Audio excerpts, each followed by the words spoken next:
a su clase. Si algo alegra, no solo una iglesia, cualquier lugar, son los pequeños. Hubo un tiempo en que estábamos en la iglesia de Acueducto y no teníamos niños, no había niños. Y después el Señor empezó a llevar niños. Primero una hermana que durante 12 años no pudo tener hijos y estábamos orando constantemente por ellas. Finalmente el Señor le concedió tener hijos después de 12 años. Y después otra hermana que también le había costado trabajo embarazarse, se embarazó. Y después otros, después llegaron más y hace poquito vi una actividad de los niños allá en Acueducto y ya tienen un buen grupo de niños. Y hoy vienen, al menos me dijeron que 20 jóvenes de Acueducto, que hasta iban a alquilar una camioneta para venirse todos a la reunión. Seamos buenos anfitriones, hermanos. Nuestro hermano Memo y Beto andan allá por la hermana República de Valle de Bravo, por una misión que están cumpliendo por allá, un llamado a unificar unas iglesias, que Dios los use. Y vamos a orar para poner este tiempo en las manos de Dios.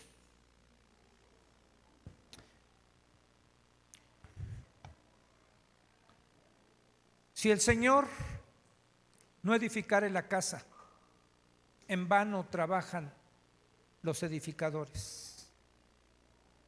Si el Señor no velare, en vano vela la guardia. Señor, edifica tu iglesia. Sabemos que tú estás velando por nosotros, que estás a la diestra del Padre intercediendo a toda hora por tu iglesia, Señor.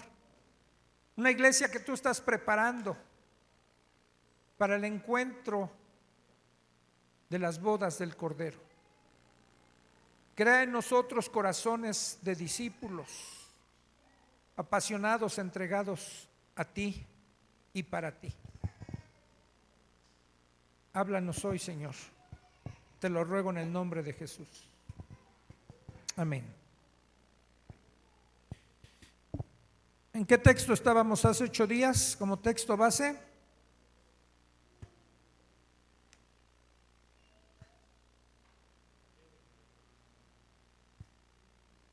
No, ese lo tomé después, pero Lucas 14, ¿verdad? A partir del 25 al 33. Pues bien,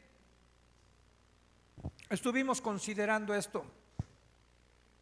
¿Saben cómo sucedía en la antigüedad? ¿O cómo la gente se hacía discípulo? Por ejemplo, dijimos que un discípulo es un aprendiz, alguien que va a aprender de su maestro y va a seguir a su maestro.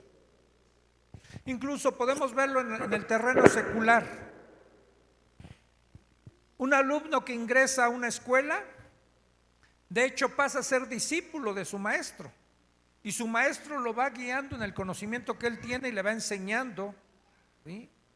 Y es agradable cuando un maestro va guiando a ese discípulo y lo ayuda a terminar una carrera. Sobre todo cuando ya van a terminar su carrera y los alumnos hacen una tesis, lo toman como tutor a alguno de ellos y ese tutor se carga por su alumno y le ayuda a sacar su tesis adelante. Generalmente su tutor llega a ser uno de sus sinodales en su examen profesional. Y yo he visto algunos tutores, maestros, que han guiado a su discípulo al término de su carrera y su examen profesional. Ellos también se sienten orgullosos de su alumno. Pero ustedes saben cómo sucedía en la antigüedad. Porque no existían escuelas propiamente dicho como hoy existen las escuelas. En los tiempos de Jesús ¿sí? Asistían, digamos, a la escuela, pero a la escuela religiosa, y llevaban desde niños a todos esos pequeñitos a esa escuela y los entregaban a un rabino. El rabino los empezaba a instruir y hasta la edad de 13 años los tenía el rabino. Y a esa edad, si el discípulo, el pequeñito, había destacado y se le veía un potencial para seguir adelante, el maestro lo tomaba, el rabino lo tomaba para seguirlo discipulando. Si no, lo despachaba ya a su casa con sus padres. Ahí lo entregaba y hasta ahí se acababa la enseñanza del rabino. Pero había otros que continuaban. Por ejemplo, Pablo dijo que él fue instruido a los pies de su maestro, que fue Gamaliel, un maestro destacado en ese entonces en las escuelas rabínicas, y fue un muy buen maestro. Y Gamaliel influyó mucho en la vida de Pablo, lo enseñó y lo tomó, no dice la Biblia hasta cuánto tiempo, y de ahí se tomaban a los discípulos, los que habían sido instruidos. Pero Jesús viene a romper el estereotipo, el molde, porque Jesús no llamó de acuerdo a las costumbres religiosas a sus discípulos. Él de repente caminaba y dice el Evangelio de Juan que vio a 2 hombres pescando y les dijo: síganme. Y luego vio otros 2 que eran hermanos también, remendando las redes, y les dijo: síganme. Dice, y al instante unos dejando las barcas y otros las redes lo siguieron. Y después en el Evangelio de Mateo dice que vio a uno sentado en el banquillo de los tributos y le dijo: sígueme. Dice, y él, dejando ese banquillo de los tributos, lo siguió, que era Mateo. Así hacía un llamado Jesús. Y después el apóstol Pablo va a retomar esta forma en que Jesús llamaba a sus discípulos, y nos va a recordar que todos nosotros, aunque no hayamos estudiado ni en un instituto bíblico, ni tengamos grandes conocimientos de teología, ¿sí?, Jesús nos ha hecho un llamado. Y escribe el apóstol Pablo a los Corintios y les dice: porque la palabra de la cruz es locura a los que se pierden, pero a los que se salvan, esto es, a nosotros, es poder de Dios, pues está escrito: destruiré la sabiduría de los sabios y desecharé el entendimiento de los entendidos. ¿Dónde está el sabio? ¿Dónde está el escriba? ¿Dónde está el disputador de este siglo? ¿No ha enloquecido Dios la sabiduría del mundo? Pues ya que en la sabiduría de Dios el mundo no conoció a Dios mediante la sabiduría, agradó a Dios salvar a los creyentes por la locura de la predicación. Porque los judíos piden señales y los griegos buscan sabiduría. Pero nosotros predicamos a Cristo crucificado, para los judíos ciertamente tropezadero y para los gentiles locura. Mas para los que son llamados a ser discípulos, así judíos como griegos, Cristo, poder de Dios y sabiduría de Dios. Porque lo insensato de Dios es más sabio que los hombres, y lo débil de Dios es más fuerte que los hombres. Pues mirad, hermanos, su vocación. No son muchos sabios según la carne, ni muchos poderosos, ni muchos nobles, sino que lo necio del mundo escogió Dios para avergonzar a los sabios, y lo débil del mundo escogió Dios para avergonzar a lo fuerte, y lo vil del mundo y lo menospreciado escogió Dios, y lo que no es, para deshacer lo que es, a fin de que nadie se jacte en su presencia. Mas por él están ustedes en Cristo Jesús, el cual nos ha sido hecho por Dios sabiduría, justificación, santificación y redención, para que, como está escrito, el que se gloríe gloríese en el Señor. Así que Jesús no siguió el molde de sus tiempos, sino él fijó su mirada en otra clase de hombres. Porque así como en el Antiguo Testamento Dios le dijo al profeta Samuel, dijo: miren, yo no miro lo que miran los hombres, cuando iba a elegir al rey David como sucesor de Saúl. Dijo: porque ustedes ven el exterior, pero yo veo el corazón. Y por eso eligió a David, no eligió a sus hermanos grandotes, guerreros, eligió un pastorcillo. Porque Dios está viendo el corazón de cada uno de nosotros para hacernos un llamado. No ve nuestros títulos, si alguien los tuviera. No ve nuestras credenciales, está viendo nuestro corazón. Y Él nos advierte de qué trata ese llamado que nos hace. Y no es un llamado sencillo, decíamos. Es un llamado costoso, por eso el título de la predicación es el costo del discipulado. Es costoso, no en términos monetarios ni materiales, es en términos de nuestra propia vida, en términos de lo que a veces nosotros anhelamos, de lo que valoramos, de lo que este mundo nos impulsa a que reconozcamos y atesoremos y busquemos. No la fama, no el bienestar propio, ¿sí? No el amor propio en el sentido ególatra, ¿sí? Narcisista. Nos invita Jesús: el que quiera venir en pos de mí, veamos, niéguese a sí mismo, tome su cruz cada día y sígame. Dijo Jesús: el que ama más a padre o a madre, ¿sí?, a esposa, a esposo, a hijos, a hijas, a hermanos, a hermanas, no es digno del llamado que le estoy haciendo. O sea, nada puede estar por encima de Jesús. Él tiene que ser todo para nosotros y debemos darle todo a Él. Así que si nuestro corazón está dividido, ¿sí?, aunque Jesús lo dijo en un contexto, en el Sermón del Monte acerca de las riquezas, dijo: nadie puede servir a dos amos, pero las riquezas se convierten en un ídolo y cualquier otra cosa que ocupe el lugar de Dios se convierte en ídolo. Si tu esposo, tu esposa, tus hijos, tus nietos, quien sea, está por encima de Dios, entonces se convierte en un ídolo. Y dice Jesús: nadie puede servir a dos amos, porque con uno va a quedar mal. Con uno de ellos va a quedar mal, ¿sí? Y eso no quiere decir que desatendamos nuestras responsabilidades y nuestras obligaciones que tenemos para con la esposa, para con los hijos, para con nuestros familiares.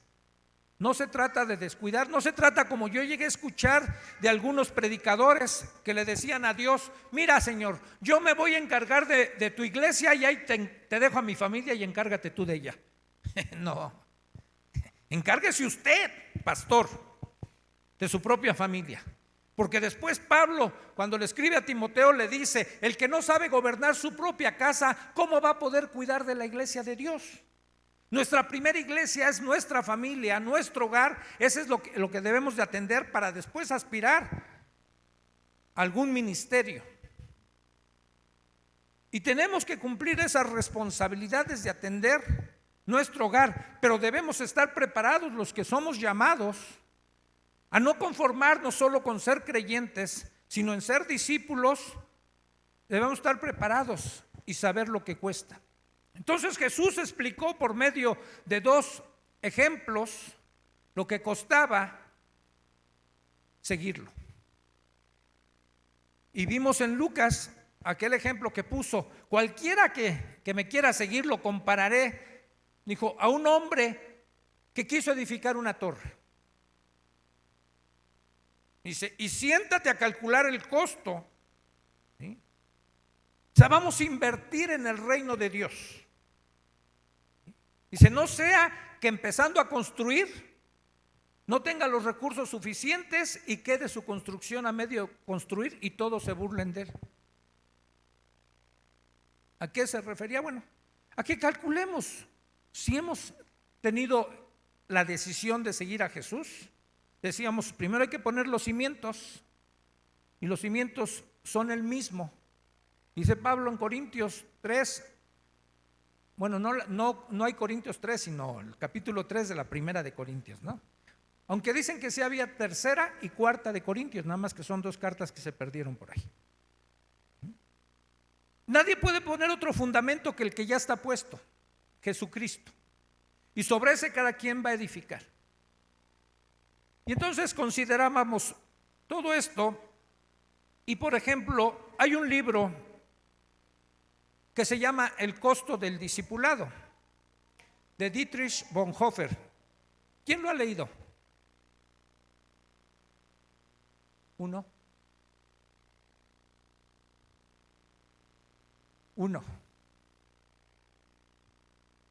¿De qué trata?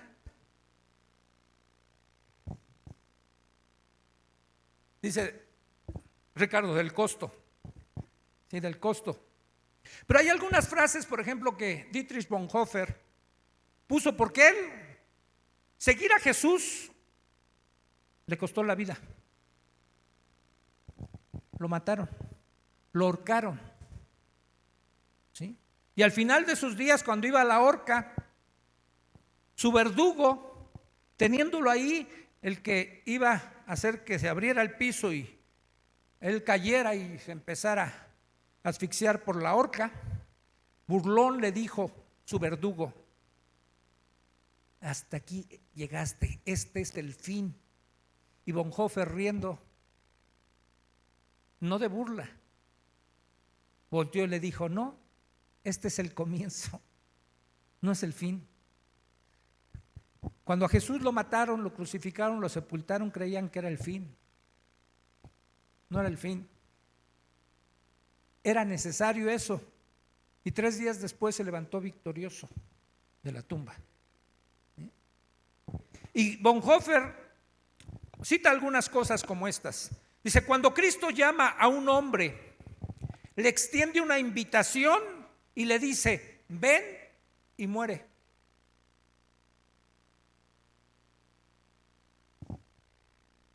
Y él, tengan en cuenta lo que les dije, cómo murió, fue perseguido, ¿sí?, por Hitler, porque fue en el contexto del Holocausto y de la Segunda Guerra Mundial, en donde Bonhoeffer quiso oponerse al sistema nazi porque sabía el genocidio que se iba a cometer. Hay una película que se llama Maten al Führer, que habla de la vida de Bonhoeffer, se las recomiendo que la vean, porque él intentó, siendo creyente, intentó matar a Hitler para que no cometiera las atrocidades que cometió. Pero no lo logró y a él le costó la vida. Por eso él puede decir esto, dice: te hace una invitación Jesús y te dice: ven y muere. Él tuvo una novia que nunca se casó con ella, pero sin embargo preparó un sermón para su boda. Y hay escrito un sermón de Bonhoeffer que iba a predicar en su boda con la mujer con la que nunca llegó a casarse. Porque todo lo que sufrió él le trajo dolor y sufrimiento, pero en medio de eso nunca perdió el gozo. Y él dijo: el discipulado significa gozo, no dolor, no sufrimiento, como nuestro hermano Martin Lloyd Jones, que les dije hace 8 días, que alguien le dijo que estaba abandonando su carrera brillante de médico que iba a tener, y le dijo: ¿cómo es que pudiste hacer todo eso? ¿Cómo dejaste todo eso? Y dice: no, yo no dejé nada, yo no perdí nada. Al contrario, al atender al llamado de mi discipulado, yo estoy recibiendo todo. No dejé nada, no perdí nada. Y Bonhoeffer dijo también: poco se predica que seguir a Jesús es el camino con el que el camino se convierte en un camino angosto. Acuérdense que Jesús dijo que hay 2 clases de caminos por donde van los creyentes. Hay uno que es amplio, ancho, dice que lleva a la perdición. Y por él, dice, entran muchos. Pero hay un camino que es angosto, estrecho, y es difícil caminar por él. Dice, y pocos son los que entran por esa puerta angosta, por ese camino angosto. Dice, esfuércense por entrar. ¿Sí? El discípulo tiene que hacer un esfuerzo por entrar por ese camino que está lleno de dificultades. Además, dijo Bonhoeffer, el verdadero discípulo es arrancado de su relativa seguridad hacia una vida de absoluta inseguridad. Otra frase que él dice en su libro del costo del discipulado, él dice, el discipulado significa adherirse a Cristo, no nada más creer en él. Y cuando uno se adhiere a Cristo, va a pasar o le va a suceder lo que le sucedió a Cristo. Jesús dijo, si a mí me aborrecieron, a ustedes también los van a aborrecer.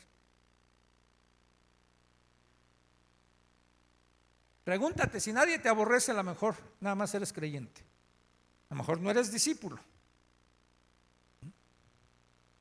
Pero además, dijo Bonhoeffer, al seguir a Jesús debemos dar pasos definitivos. El primero, inmediatamente después del llamado. Este paso que damos aleja al discípulo de su existencia previa. Estábamos viviendo de una forma tal, pero atendemos al llamado, que eso queda atrás. Lo que hayamos estado viviendo ya no forma parte de lo nuestro. Y no me malentiendan. Pero, por ejemplo, voy a poner un ejemplo. ¿Cuántos a veces vivían para trabajar? Y estaban, trabaje, y esa era su vida. Una vez que entendemos del llamado que nos hace Jesús, renunciamos a eso, no al trabajo. Tenemos que seguir trabajando, pero ya no es nuestra vida, solo es un medio para tener los recursos para el reino de Dios. Pero ahora ya eso no es lo que llena nuestras vidas, sino Jesús. Y si algún día Jesús nos pide incluso renunciar a ese trabajo, con gusto lo deberíamos de hacer.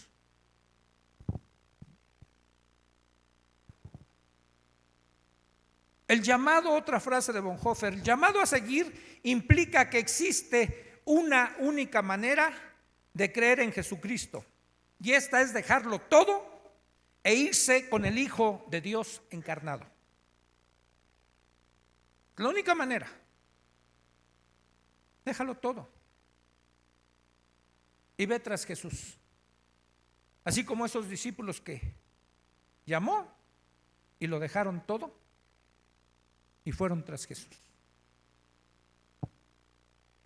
La última que traigo de Bonhoeffer es esta. Este llamado nos libera de todo lazo terrenal y nos liga únicamente a Jesucristo. Ya no vamos a estar tan arraigados en esta tierra. ¿Sí? El apóstol Pablo después escribió y dijo, ustedes brillen como luminares en medio de una generación perversa. ¿Sí? Dice, porque somos ciudadanos del cielo, ¿sí?, de donde esperamos a nuestro Salvador. Perdemos toda relación terrenal, aunque seguimos, ahorita lo vamos a ver, seguimos viviendo en este mundo, pero ya no estamos arraigados a este mundo. Reconocemos que ahora somos ciudadanos del cielo, ¿sí?, que somos embajadores de Cristo, que somos representantes de Él en esta tierra, y nuestro corazón ya no se liga a nada de lo que hay en la tierra. ¿Sí? Ya no queremos hacer tesoros aquí, sino tesoros allá, en el banco celestial, donde el mismo Jesús dijo, no hay ladrón que robe, ni orín que corrompa. Ese tesoro está seguro allá. Los que tengan tesoros aquí, dijo el autor de Eclesiastés, no pueden dormir ni tranquilos por estar pensando que les puedan robar su tesoro. ¿Han visto a los ricos? ¿Cuántos ricos han visto? Verdaderos ricos, sobre todo en este país, que no traigan escolta.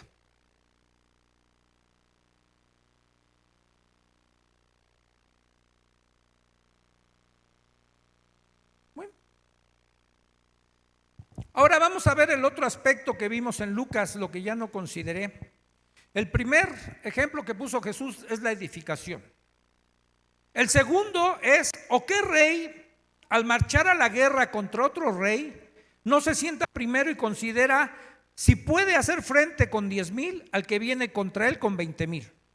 Y si no puede, cuando el otro está todavía lejos, le envía una embajada y le pide condiciones de paz.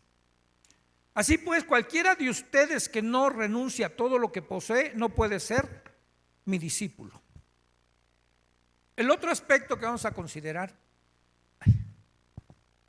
de repente me duele mi rodilla. El otro aspecto que vamos a considerar es el ejemplo que pone Jesús.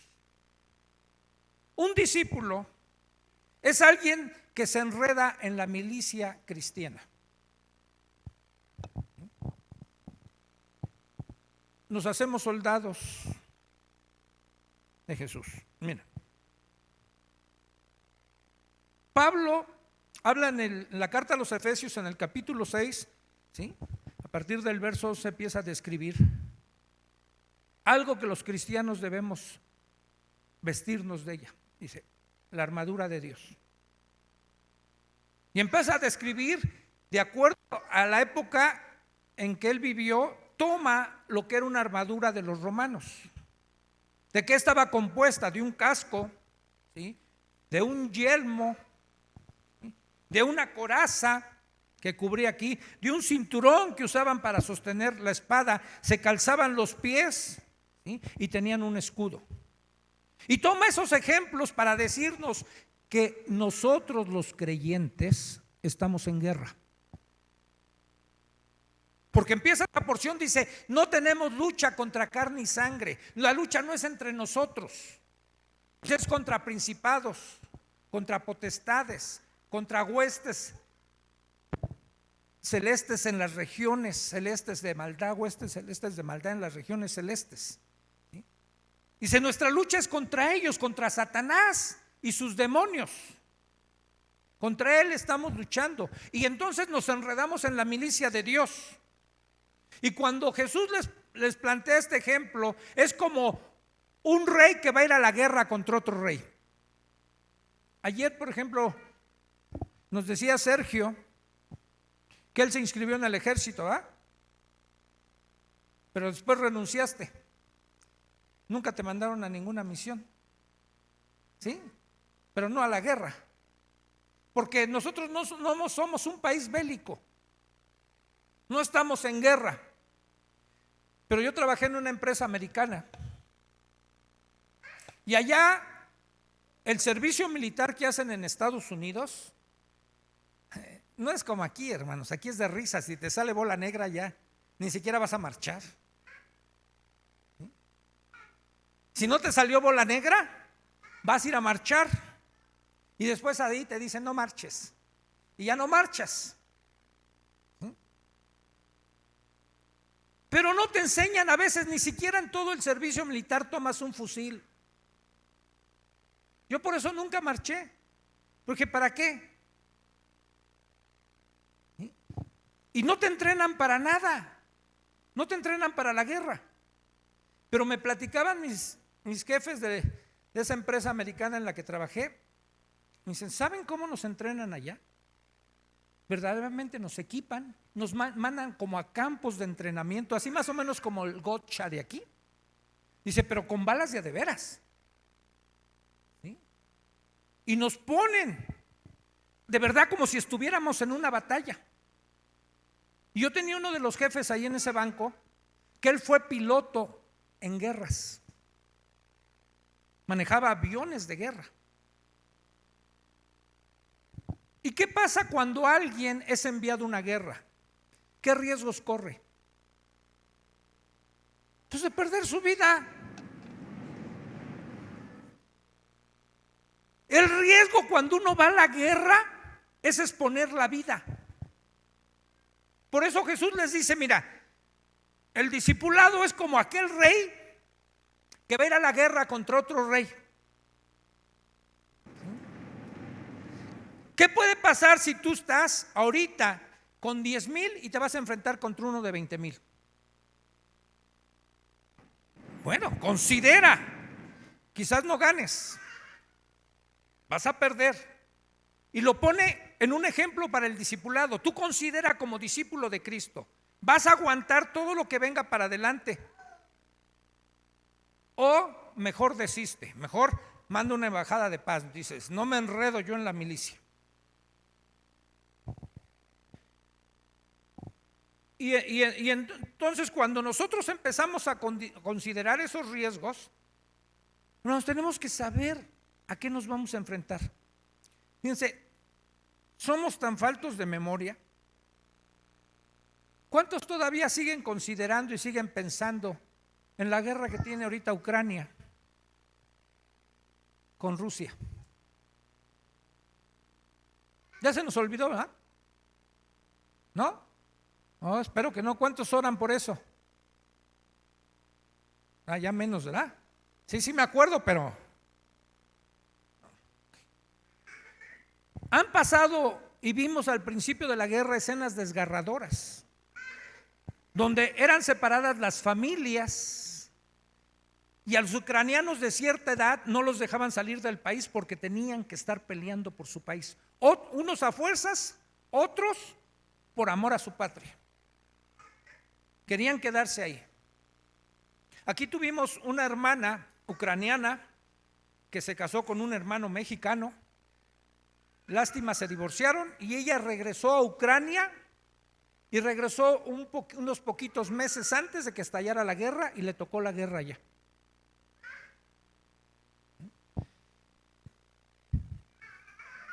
Pero ellos estaban expuestos, ¿sí?, a todas esas dificultades que presenta una guerra y a perder la vida, y muchos han perdido la vida.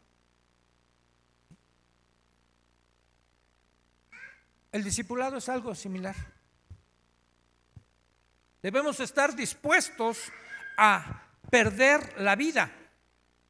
El discípulo es como un soldado que se prepara para ir a la guerra.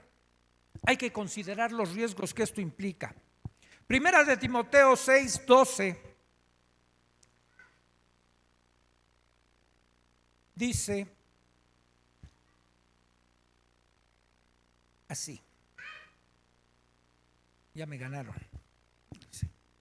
Pelea la buena batalla de la fe. Echa mano de la vida eterna, la cual asimismo fuiste llamado, habiendo hecho la buena profesión delante de muchos testigos. Y miren, una de las profesiones que hacemos delante de muchos testigos es lo que hoy van a hacer algunos hermanos. Bueno, hermanas. Violet, Hilary, y había otro hermano que no ha llegado. No sé si vaya a llegar, que se quería bautizar hoy. Ayer hablé con ellos y su esposa ponía una cierta objeción, le digo que venga y se bautiza. Entonces, eso es hacer una profesión de fe pública, de que se van a enredar en la milicia de Cristo. ¿Sí? Y entonces el apóstol llama a la gente, dice, pelea la batalla. Y la batalla no es contra enemigos humanos. A veces la batalla tiene que ser contra enemigos internos, con nuestros demonios que tenemos internos. Tenemos que pelear contra nuestra indecisión, contra nuestra falta de pasión, contra nuestra mezquindad, contra nuestra apatía. Tenemos que pelear contra nuestra envidia, contra nuestro orgullo. Por eso es que Jesús nos manda a morir a nosotros mismos. Y esos son los enemigos que primero tenemos que vencer y después nos vamos a enfrentar a otros. Fíjense, llegó un momento en que Jesús baja del monte y está un hombre con sus discípulos que no pudieron echar fuera un demonio de su hijo. ¿Y se acuerdan lo que les dice Jesús a sus discípulos? Se enoja con ellos. Oh, ¿si hasta cuándo? ¿Hasta cuándo van a hacer eso? Los hace a un lado, echa fuera al demonio. Ese pequeño, le dicen, ¿por qué nosotros no pudimos, Señor? Dice, porque este género de demonios no sale más que con mucho ayuno y oración. Un discípulo debe estar dispuesto a pagar el precio de una milicia. Cuando estabas en el ejército, ¿te podías parar a la hora que fuera, Sergio? Había una hora. No sé si tocaban la trompeta y a levantarse. Y había que bañarse y estar listo a la hora que les decían, si no, encuartelados. ¿A qué horas te paras a leer tu Biblia, discípulo de Jesús?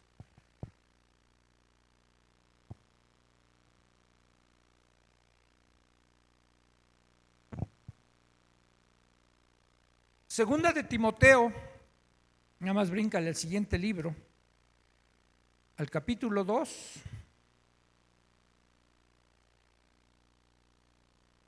versos 3 y 4, dice, fíjate lo que le escribe Pablo a Timoteo, le dice, tú pues sufre penalidades como buen soldado de Jesucristo.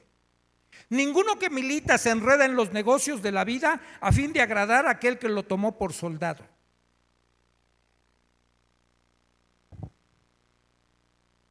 ¿Qué tan dispuestos estamos a sufrir penalidades? ¿Qué tan dispuestos estamos a solo pertenecer a aquel que nos llamó para estar dentro de su ejército?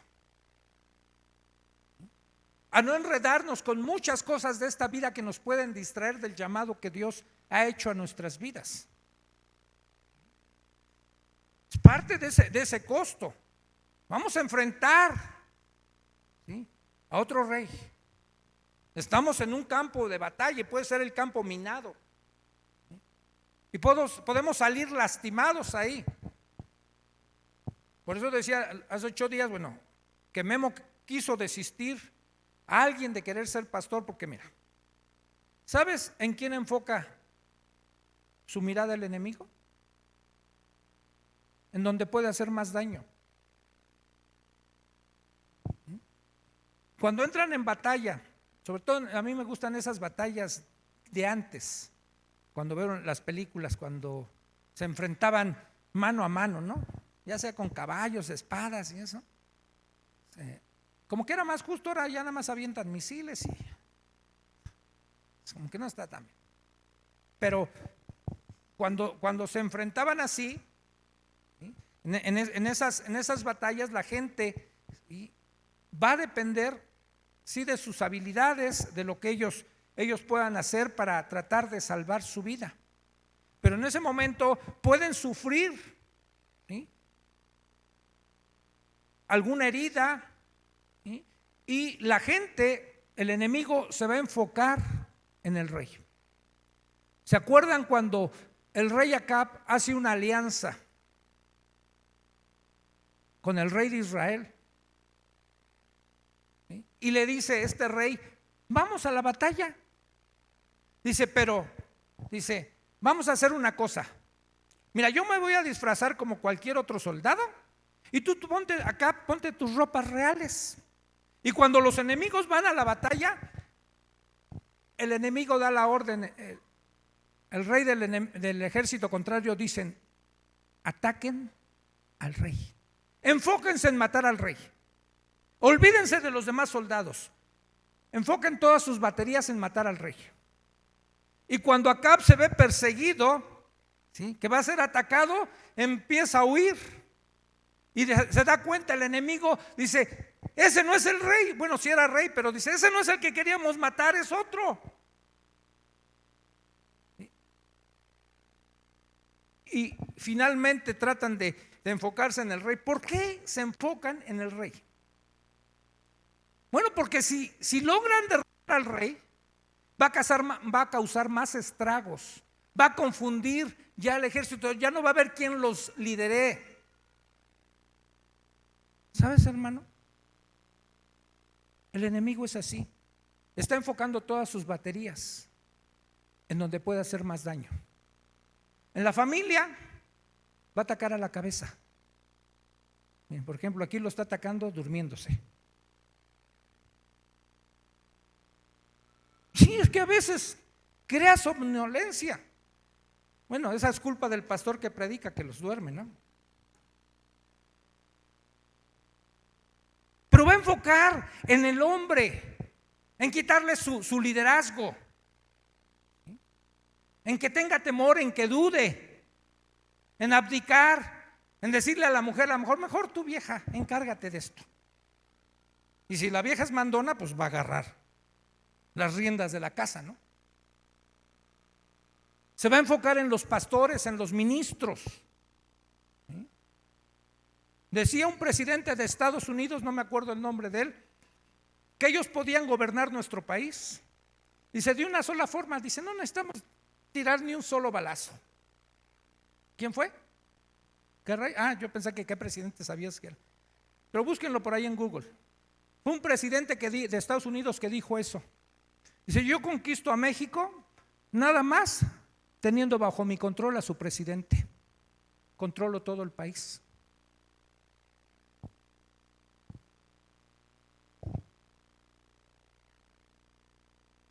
Enfocándose en el que más puede dañar.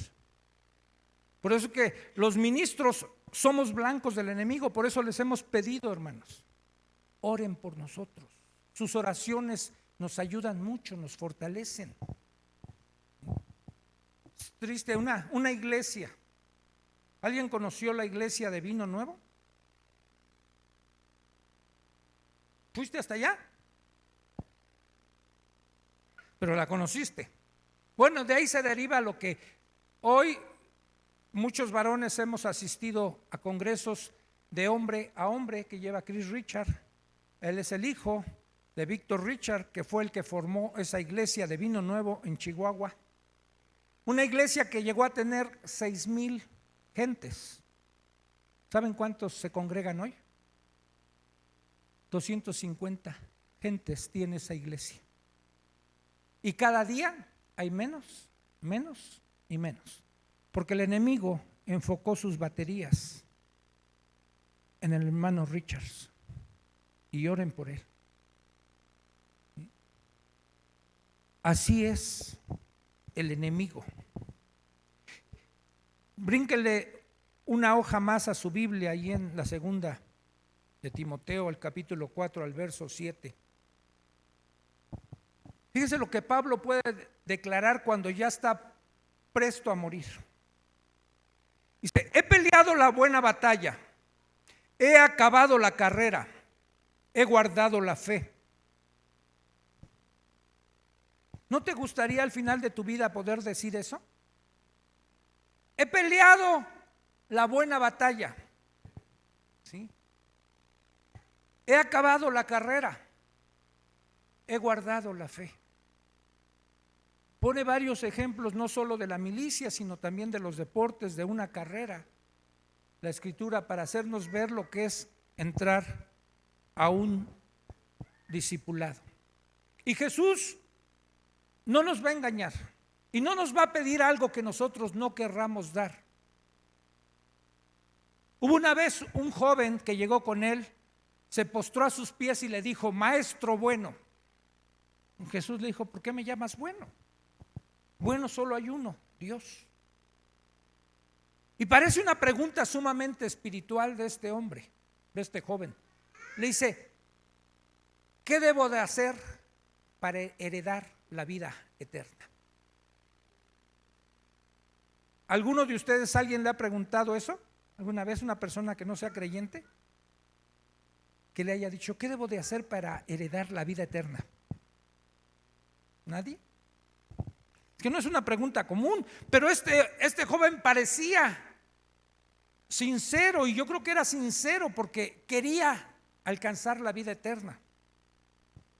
Pero Jesús, que conoce los corazones, le dijo: bueno, si de verdad me estás pidiendo que te diga lo que se debe de hacer, porque para ti alcanzar la vida eterna es hacer, no creer.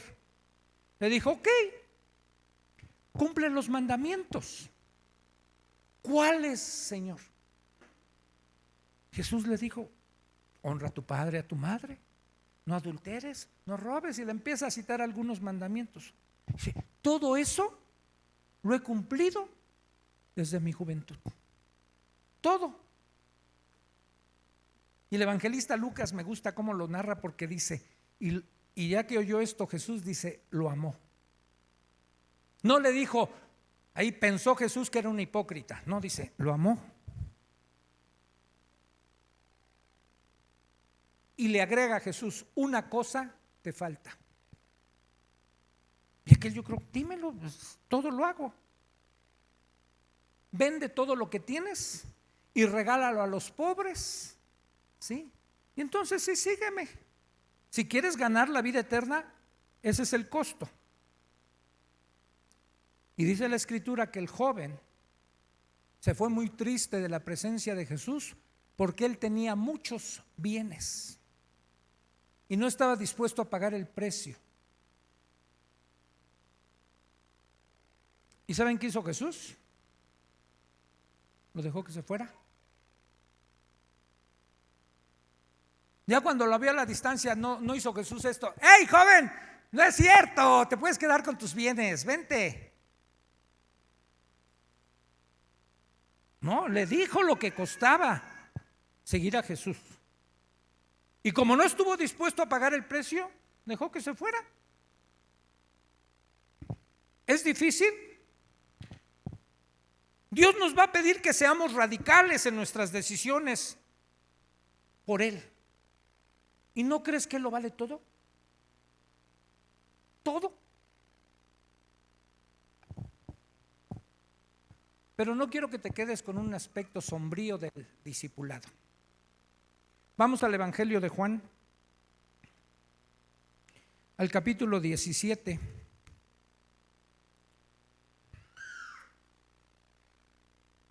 Porque aunque decíamos la vez anterior, y una frase de Bonhoeffer también lo decía, cuando nosotros decidimos seguir a Jesús, ya vamos a vivir en completa inseguridad. Pero en esa completa inseguridad está nuestra total seguridad, aunque parece paradójico, porque con Él todo lo tenemos. Él nunca sufrió, a pesar de que nunca tuvo nada en esta tierra. Nunca se preocupó por lo que iba a comer, lo que iba a vestir. Nunca se preocupó por eso y nunca le faltó. Y cuando hubo necesidad en otros que Él la vio, obró un milagro de multiplicación de alimentos, obró milagros de levantar muertos, de sanar enfermos. Nada nos va a faltar con Él, absolutamente nada nos va a faltar. Aunque parezca que seguirlo a Él, vamos a vivir en la inseguridad. Pero ¿sabe por qué no nos va a faltar nada? Porque mira lo que Jesús hizo en la oración más larga que registra la Biblia de Jesús. Capítulo 17, voy a empezar a partir del verso 9 a leer. ¿Por qué hace una oración Jesús? Por sus discípulos. Está a punto ya de dejar este mundo y Él va a orar de esta manera. Le dice al Padre: yo ruego por ellos, no ruego por el mundo, sino por los que me diste, porque tuyos son. O sea, tú y yo, hermano, si hemos creído en Dios y si hemos decidido seguirlos, somos de Dios. Somos posesión suya, somos su especial tesoro. Y nada, dice la Biblia, nada nos puede arrebatar de su mano. Nos tiene esculpidos en la palma de su mano. Ahí estamos nosotros. Y Cristo está orando por esos discípulos. Se lo ora al Padre y le dice: acuérdate, Dios, Padre mío, que son tuyos. Tú me los dices a mí, pero son tuyos. Y todo lo mío, le dice Jesús, es tuyo, y lo tuyo mío. Y he sido glorificado en ellos. ¿Y sabes dónde se va a glorificar Dios, Cristo? En ti, en ti, en ti, en ti, en mí. de acuerdo a la obediencia que tengamos de ese discipulado, lo que estemos dispuestos a padecer. Y dice, y ya no estoy en el mundo, aunque todavía no se iba, pero ya se iba de este mundo Jesús. Dice, ya no estoy en el mundo, mas estos están en el mundo y yo voy a ti. Y efectivamente Jesús, digamos, ya no está en el mundo físicamente, pero está mejor porque nos dejó su espíritu. ¿Sí? Pero él sabía que se iba a ir de este mundo y está pensando en sus discípulos. Dice, Padre Santo, a los que me has dado, guárdalos en tu nombre, para que sean uno, así como nosotros. Fíjense, si nuestras oraciones llegan al trono de gracia, y en muchas de ellas a veces no son contestadas, pero yo no encuentro ningún registro en la Biblia que una oración de Jesús no haya sido contestada de acuerdo a como él pidió, porque él pedía perfectamente de acuerdo a la voluntad del Padre. Y está pidiendo aquí, dice, guárdalos en tu nombre. Guarda a estos discípulos que han decidido seguirme, guárdalos. Cuando estaba con ellos en el mundo, yo los guardaba y los cuidaba.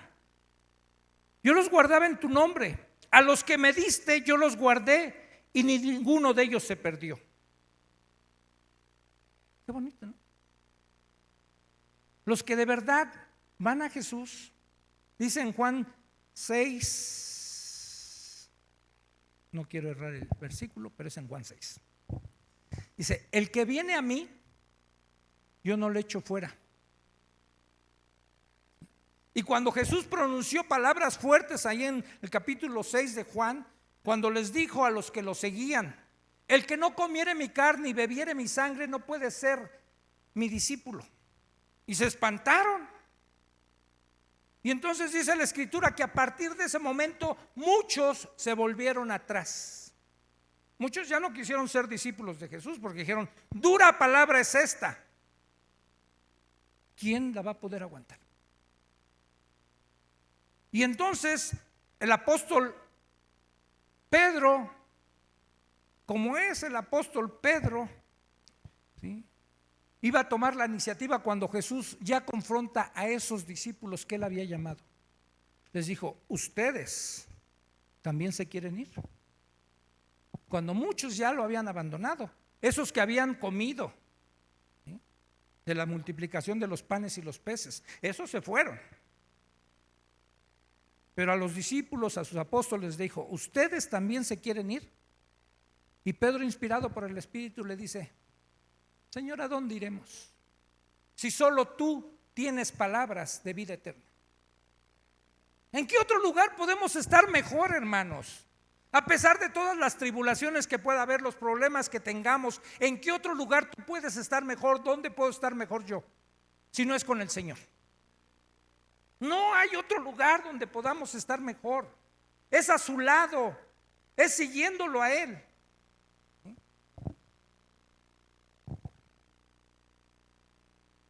Y Él nos guarda, dice, ninguno se perdió. Si tú y yo somos propiedad de Él, Él no nos va a perder.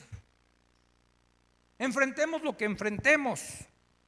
Solo se perdió, dice uno, el hijo de perdición, Judas. Ese sí se perdió. Y eso se perdió, dice Jesús, para que la escritura se cumpliera. Pero ahora le dice Jesús al Padre, yo voy a ti y hablo esto en el mundo para que tengan mi gozo cumplido en sí mismos. Yo les he dado tu palabra y el mundo los aborreció porque no son del mundo, como tampoco yo soy del mundo.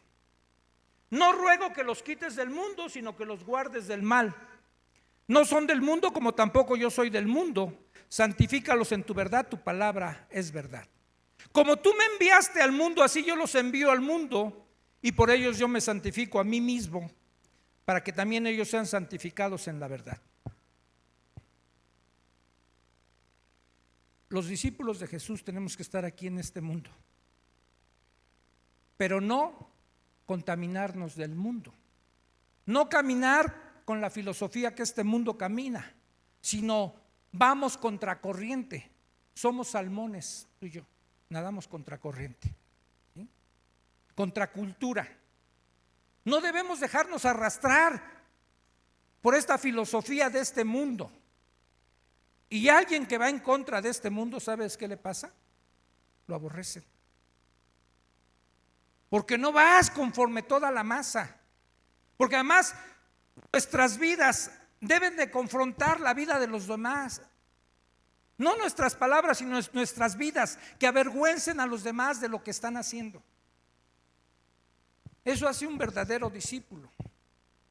En otra porción donde a Jesús le preguntan acerca del divorcio, Mateo 18, al final, cuando Jesús les dice a sus apóstoles que solo por causa de fornicación una mujer puede dejar a su marido, ellos dicen, los apóstoles, dura palabra es esta. ¿Quién la puede soportar? Dice, si es así la condición del hombre, dice, bueno sería mejor no casarse. Dice, ¿para qué nos casamos? Mejor quedarnos así. Y llega otra vez Pedro y le dice, a ver, maestro, nosotros lo hemos dejado todo por seguirte a ti. Como diciendo, ¿qué recompensa hay si nosotros lo hemos dejado todo? Y Jesús les asegura y les dice, os digo que aquel que haya dejado padre, madre, esposa, hijos, hermanos, hermanas, en esta vida recibirá 100 veces más de lo que dejó. 100 veces más. Y algunos lo han querido entender literal. Y conocí un pastor que él decía, ya tengo 4 casas, y como yo dejé mi casa por seguir a Jesús, el Señor me tiene que dar 100.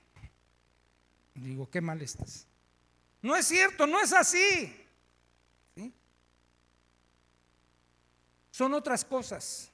Si alguien de aquí hemos dejado familiares, ¿sí?, que se oponen al evangelio, no se sienta mal. ¿Saben que Dios nos ha dado 100 veces más? Ahora tenemos una familia más grande, hermanos. A lo mejor ya no tenemos al hermano, a la hermana que nuestro cristianismo le ofendió y dijo, si tú cambias de religión no vuelves a poner un pie en esta casa, y ya no cerró las puertas de su casa. Pero miren, ahora nos han abierto muchas puertas de muchas casas y hemos abierto la nuestra para los hermanos. ¿No es cierto que el Señor nos ha dado 100 veces más? Y sí nos ha dado más. Y a lo mejor si dejamos alguna profesión, algún trabajo, alguna carrera por seguirlo a Él, no te lo va a dar en bienes materiales, porque la gente entiende mal.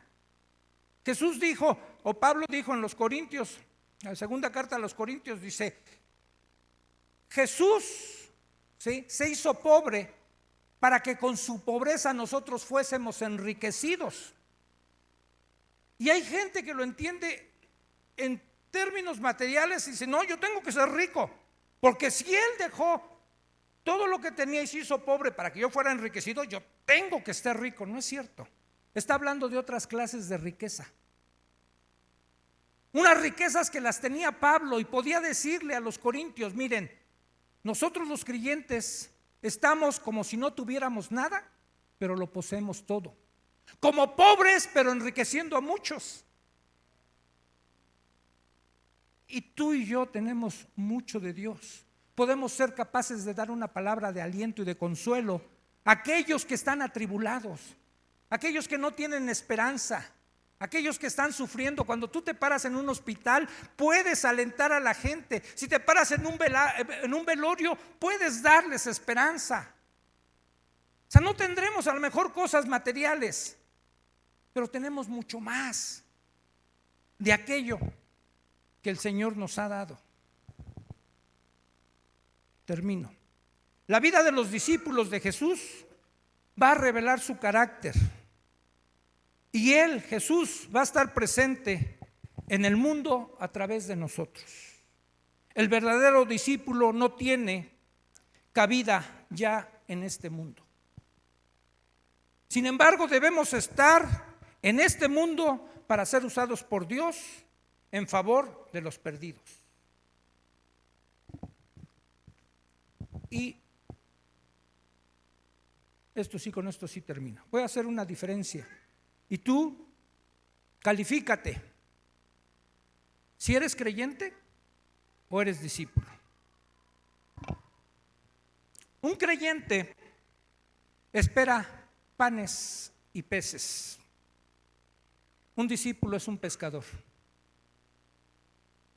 Un creyente entrega parte de sus ganancias. El discípulo entrega su vida. Un creyente busca que lo animen. El discípulo procura animar. Un creyente espera que le asignen tareas. El discípulo es solícito en asumir responsabilidades. Un creyente murmura y reclama. Un discípulo obedece y se niega a sí mismo. El creyente dice yo. El discípulo dice ellos. El creyente espera milagros. El discípulo obra milagros. El creyente espera un avivamiento. El discípulo es parte del avivamiento. El creyente es pastoreado como oveja. El discípulo apacienta corderos. ¿Qué eres? ¿Creyente o discípulo? Oremos.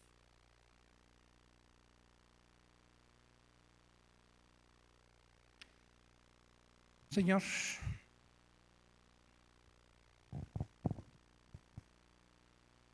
el llamado es para todos. El llamado es para que el que escucha. Aún tú dijiste, Jesús, el que tenga oídos para oír, oiga. Y queremos rogarte que tú abras nuestros oídos espirituales, Señor.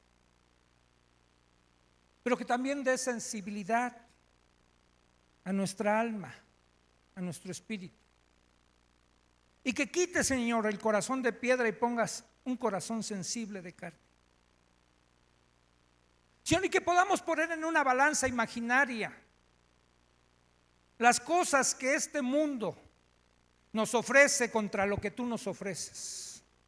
Y que si somos espirituales nos vamos a dar cuenta que la balanza se inclina a lo que tú nos ofreces, Señor, con mucho.